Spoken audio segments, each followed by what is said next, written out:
সত্যি কথা বলতে ভাই, বাগানের ভিতর দিয়ে সাইকেল নিয়ে ঘোরা, এরকম চিকন চিকন রাস্তায় সাইকেল নিয়ে ঘোরা এতটা ভালো লাগে আসলে যেটা বলার মতো না।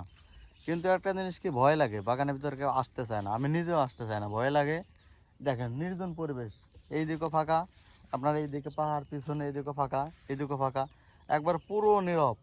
আর সকালবেলা তো কোনো বাতাস নাই, কোনো বাতাস নাই, একদম নীরব, শুধু খালি পাখির আওয়াজ শোনা যায়, আর কোনো আওয়াজ শোনা যায় না।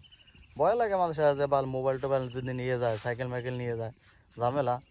কিন্তু তারপরেও মানে আসতে পারে ভালো লাগে। ভিতরে প্রথম ঢুকতে খারাপ লাগছিল, যে ওই কোনা দিয়ে রাস্তা, ওই পাশ দিয়ে রাস্তা, আমার প্রথম ভয় লাগতেছিল যে ভিতরে আন্দার আন্দার দেখা যাইতেছে, এত সকাল সকালে যাবো, কেবল 7টা বাজে।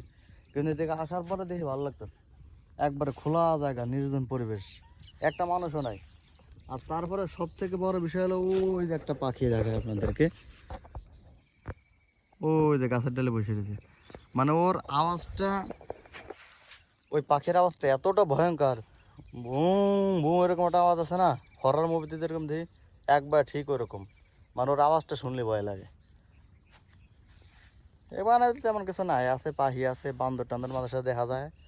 আর আমি আজ পর্যন্ত মানে মানুষ কয় যে শুয়ের আছে, শুয়ের এমন তো দেখি নাই, কিন্তু বন মোরগ দেখছি অনেকগুলো, বন মোরগ, আর নাফারো টাফারো অনেক আমরা কিছু দেখছি। তবে বানর সবথেকে বড় ভয় হলো বানরের।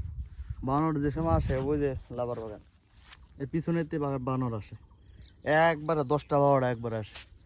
একবার তো আমি সাইকেল নিয়ে গেছি, মানে হঠাৎ করে, মানে গাছে একটা বানর, আমি ইটা লাগাইছি, এদিকে ওই গাছেতে একবার 10 12টা নামছে, মানে এতটা ভয় পাইছে আমি, পরে কোনো কথা না কয়ে সাইকেল নিয়ে টান। আর আপনারা তো জানেন আমি চ্যালেঞ্জ নিয়েছি, এই মাসের মধ্যে, 1 মাসের মধ্যে 10,000 সাবস্ক্রাইবার পূরণ করব। আসলে যদি আপনারা সহযোগিতা করেন কিছুই না। আমার আগে একটা চ্যানেল 3,000-এর উপরে সাবস্ক্রাইব ছিল, সেটা ডিলিট হয়ে গেছে, নতুন